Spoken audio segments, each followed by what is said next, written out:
All right. Hello. Welcome. My name is Ona Papagiorgio, and this is Peacock Pots Pottery. And this is my third YouTube kiln opening. And this is a little bit more exciting than my last two because there are a lot of experiments. In my first kiln unload, I think I mentioned that I was running out of glazes. So I got more glaze, and there are quite a few experiments, which is very exciting for me. And I also just wanted to talk a little bit about Ronda from, oh gosh, I hope I'm going to say this correctly, Binen Studios Art. She reminded me after my last kiln unload. She's like, you're being kind of hard on yourself because I had all these expectations going in. I took it that next step further. And I'm like, wow, thank you for the reminder that this is fun. And why don't I just approach this whole kiln load the way it was intended, which is with the open mind and seeing the beauty in what comes out of this kiln, unless it's a disaster. But we'll see. Since there were experiments, you know, they may not all come out perfect, but it'll be fun to see. I'm also going to have to refer to notes a lot more here because there were a lot of experiments here. So there's a lot of one-offs. But let's get into it because I am excited. So let's see. Oh, also, this kiln has been cool for many hours.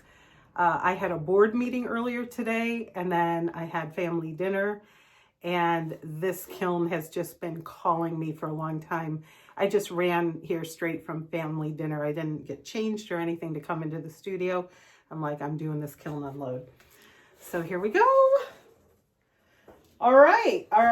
So on the top shelf, I have I don't know if it was the first or second kiln unload.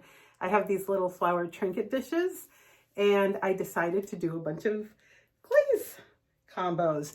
And in the past, I haven't really been a pink person, but I will say Nat from Mud Magic and Sarah from Sarah Helm Ceramics, they have converted me, and I decided to experiment with a lot more pinks, and you'll see that right here.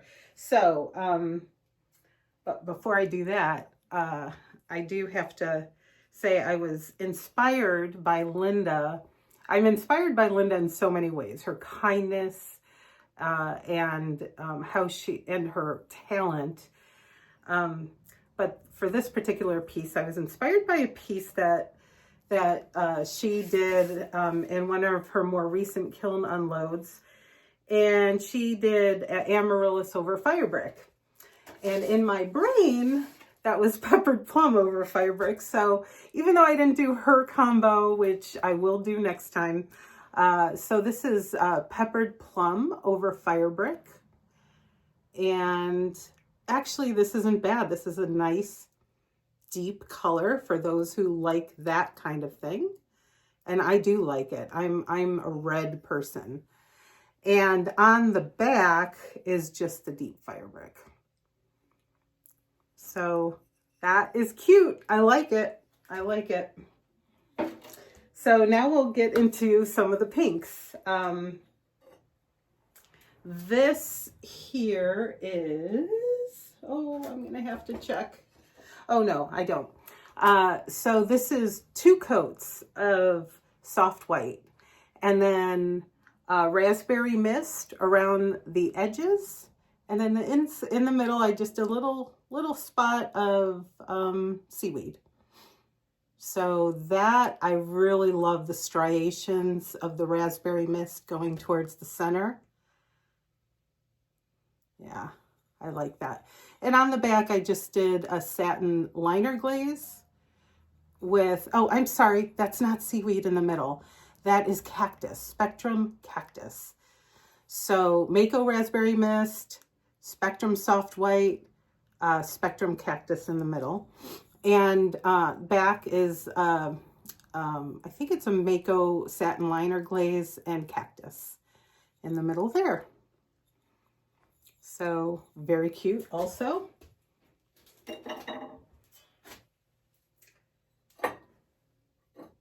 And this right here is, again, soft white twice.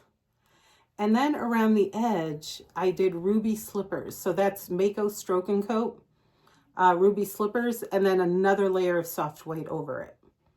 And I was hoping for more ruby slippers color or still remaining around the edge, but it looks like it all went in. It's not that much of a curve, but soft white has a lot of flow. So again, in the back, the satin liner and cactus in the middle.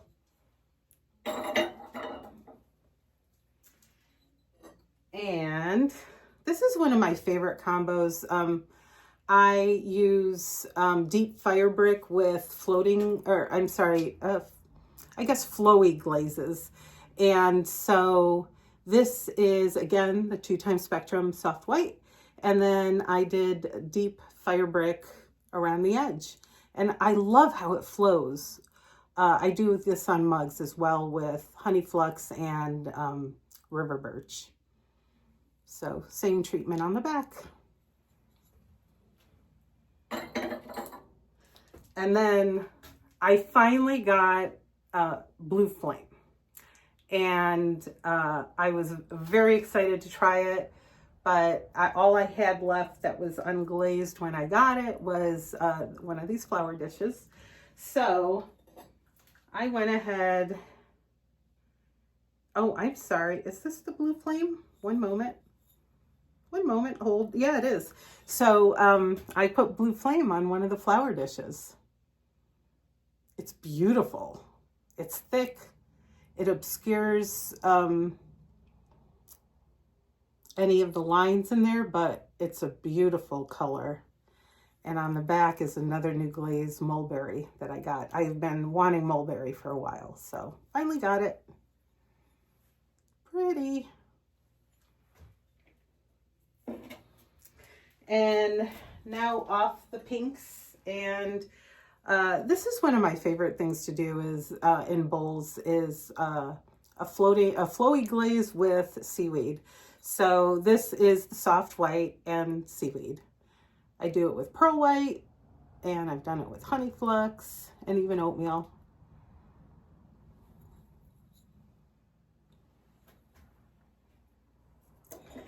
So now I want to move on to one that was inspired by Max at Collie Pit. And boy, she can do a soft white with midnight blue like nobody's business. It is stunning on her pieces. I tried it on this garlic grater, and it looks like the soft white just fell right off those edges. So there's glaze there. It's covered, but it definitely isn't running like what I've seen her do.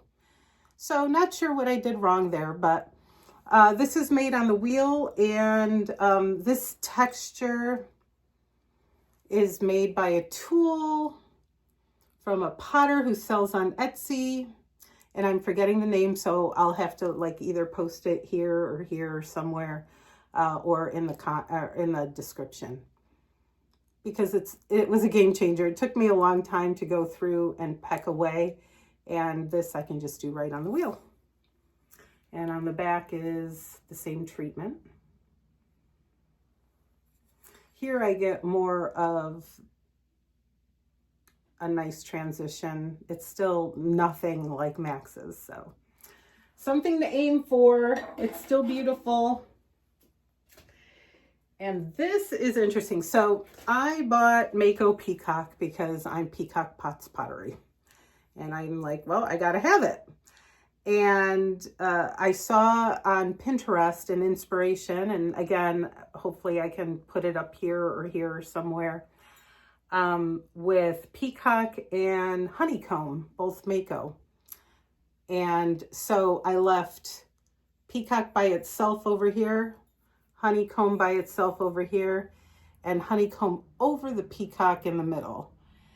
And it has an interesting effect. I got close to my inspiration piece, and it is very cool looking. So I don't mind that at all. The outside is just peacock. It's my little stamp for when there's not enough room or I forgot. So neat. Mako peacock ×2 and Mako honeycomb ×2 on top.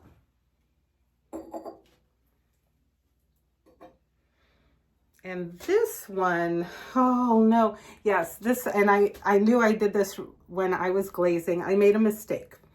I was going for an inspiration piece that has smoky Merlot covered with winterwood. And what I did was my 2 coats of smoky Merlot, 1 coat of winterwood, and then I accidentally grabbed the honey flux. So there was no way I was going to get the effect that I wanted to try out to see if I could make it happen. But this is not terrible. So there we go.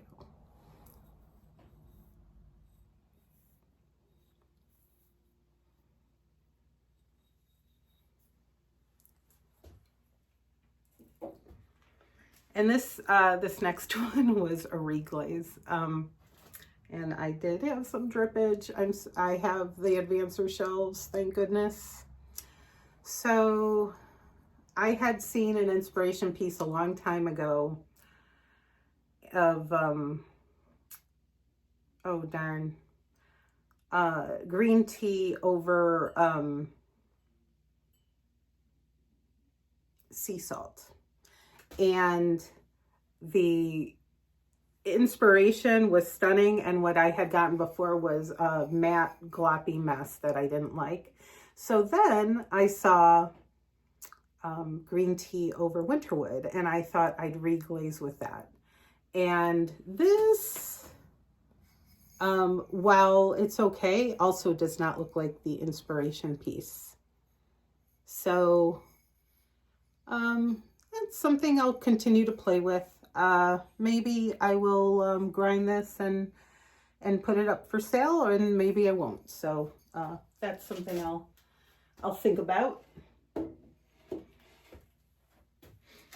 All right. Oh, I didn't show you the cones. So in my first and second kiln openings, I was like, yeah, I go for a solid 5. I don't even know why I said it. I tend to shoot for a 5.5 to 6. And so here's what I have. I've got, this is my 5, that's my 6. So I feel like I've hit it with this one. Those last openings, that was done when we were like in a real deep cold, and my studio is in my basement that is unheated. So while I have the earth around that kind of keeps it from totally freezing, I think it was in the high 40s, low 50s down here. So the kiln was probably working harder. And that may be why I just hit the 5. But I also eked up my temps, I think like 5 degrees this time. And that's where we are now. So I'm going to do a kiln shelf, put you on pause.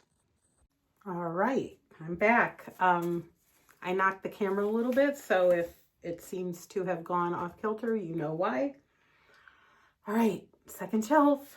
I told you how I just got mulberry and decided to go a little crazy and try to blend it with Snapdragon. So this is Amico mulberry on the top, Snapdragon on the bottom, and I blended. So I did 1 coat of Snapdragon to about here, and then mulberry overlapping to about here, and so on 3 times each.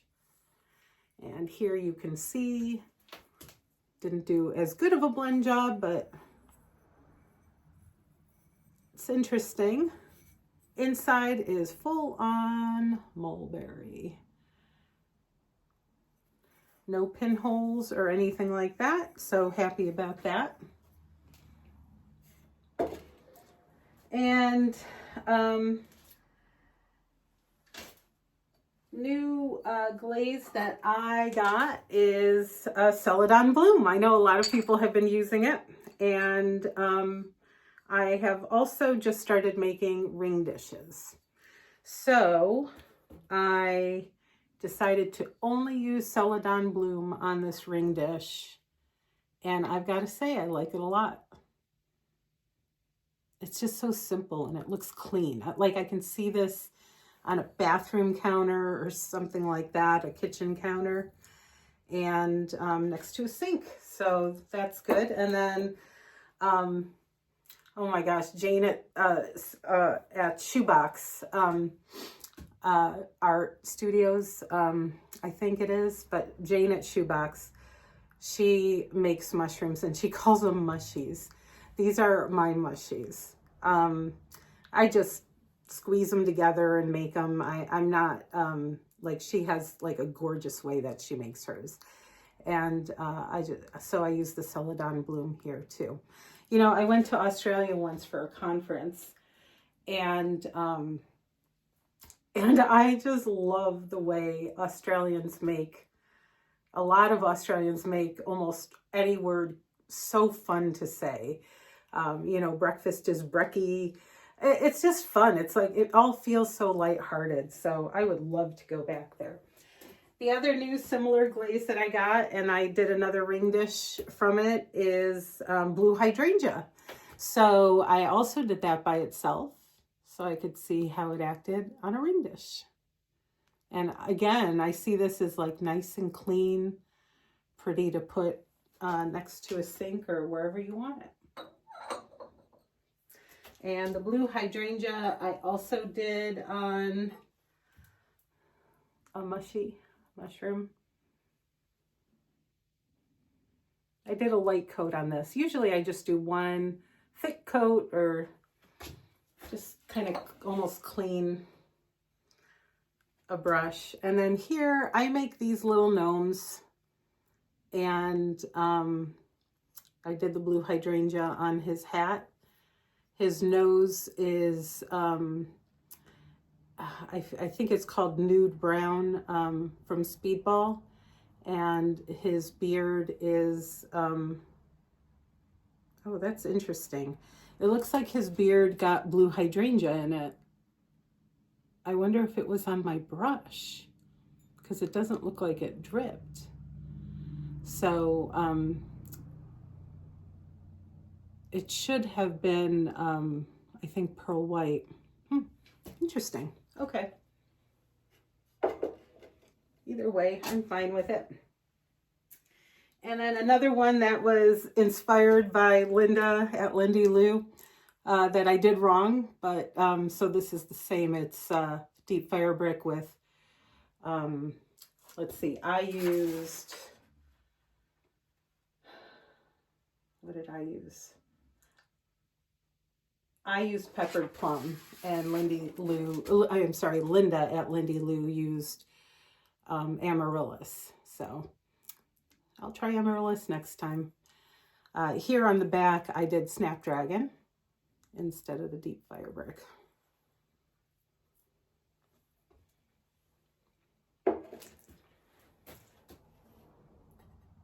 So I've started making smaller mugs. I don't know what, you know, little cappuccino mugs, whatnot. And here I use Storm with honey flux on top. And that is just gorgeous. And here, I think I've done this before, but Jeannette Stevens from Far Forest Ceramics recently released a video of her test tiles. And one of her test tiles was rainforest with honey flux. And I'm like, oh, rainforest with honey flux. And at that moment when I was glazing this, I had run out of rainforest. I'm like, you know what? I'm going to try my Storm with honey flux. And yeah, I like that. Honey flux is the liner glaze. I probably shouldn't have used that. I don't want to use it all up as a liner. But yeah, very cute. So these are small mugs. And I have more of a set of 2 of the small mugs that I think it's May Blossom Designs. She's like, they're sisters, not twins. Yeah, I don't make any twins. But here's 2 that are similar enough to be sisters. And the treatment that I've given them is Amico Satin Oribe on the bottom, or Oribe. I don't know how, I'm not sure how to say it. And that's like 2 thick coats. And then 2 times Honey Flux, 1 time River Birch, just barely overlapping. So that's like a cute little combo for this little tiny cup. And inside is just Honey Flux.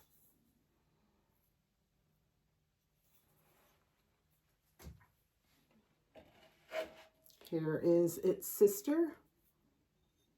And I didn't go perfectly straight.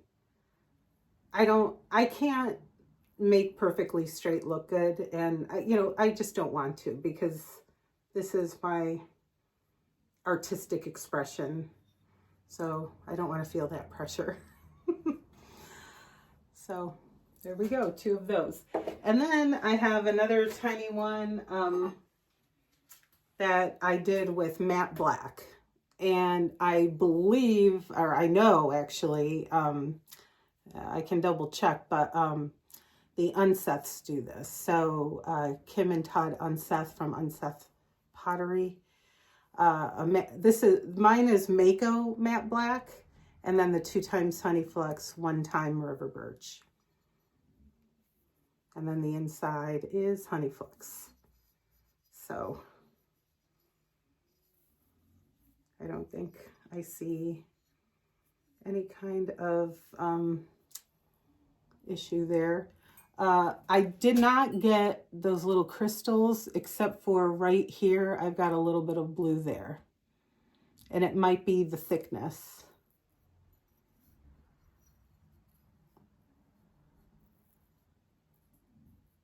Yep. Cute.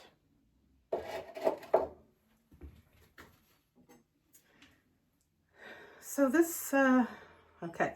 This is a victim to my Honey Flux mistake. So what I had done is I did a layer of mulberry on the bottom, and then I wanted to do that Smoky Merlot Winterwood combo on the top.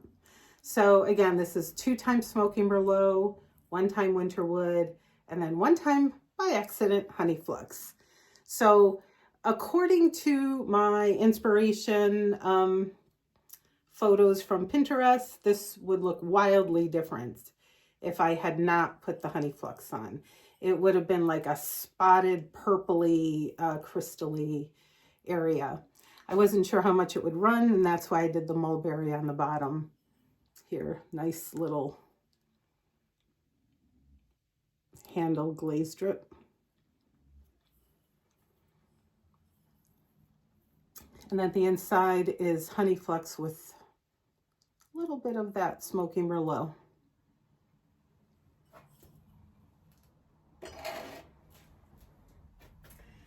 And then this guy, this is actually a combo I do quite often, so I guess I was very heavy-handed when I did this one.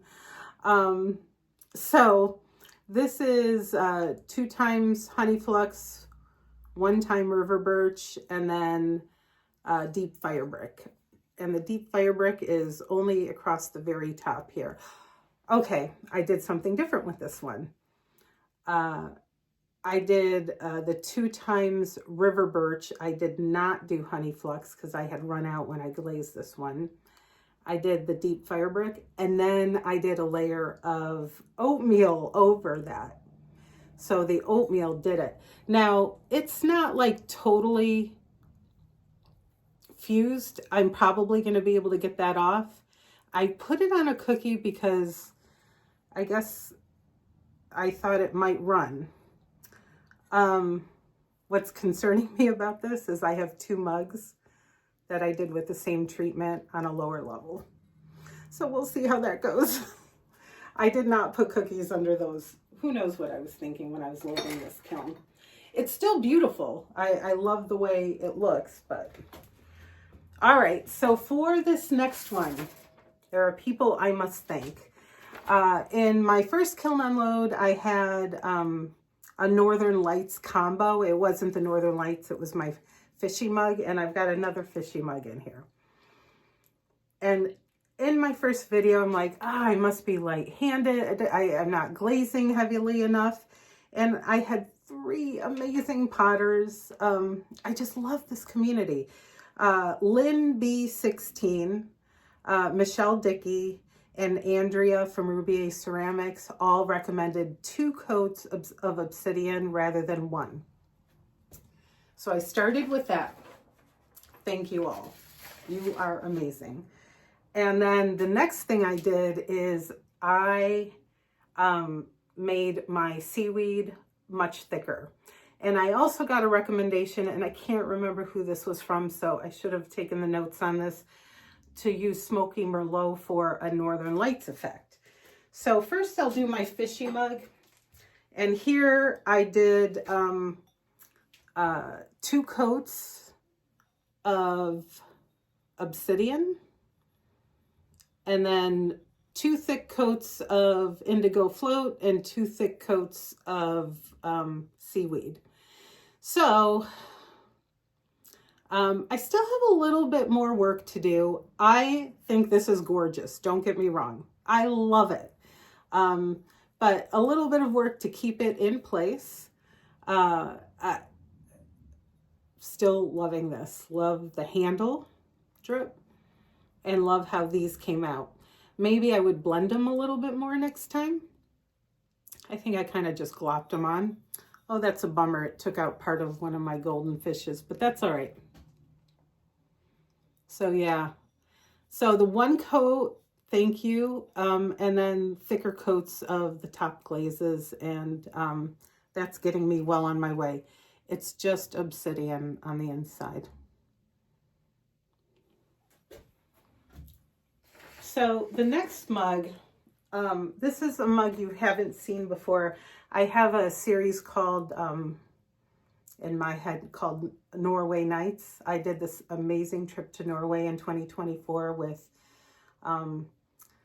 6 ladies that we do an annual trip.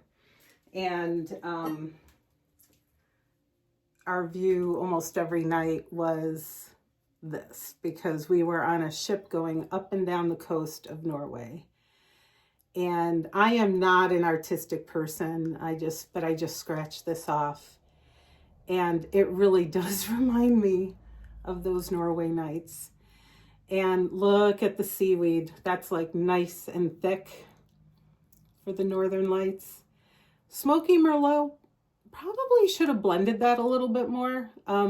Maybe even just brush it across all of the obsidian. And again, this is 2 coats of obsidian on the top. Well, let me start at the beginning. And this is the same for my fishy mug. I do a nice solid covering of Amico black velvet underglaze. And this is pre-bisque. So I scratch away the mountains, and in the other mug I scratched away the little fishies and the water here. And then I did 2 coats this time of obsidian over the mountains, and really thick dollops of seaweed and Smoky Merlot.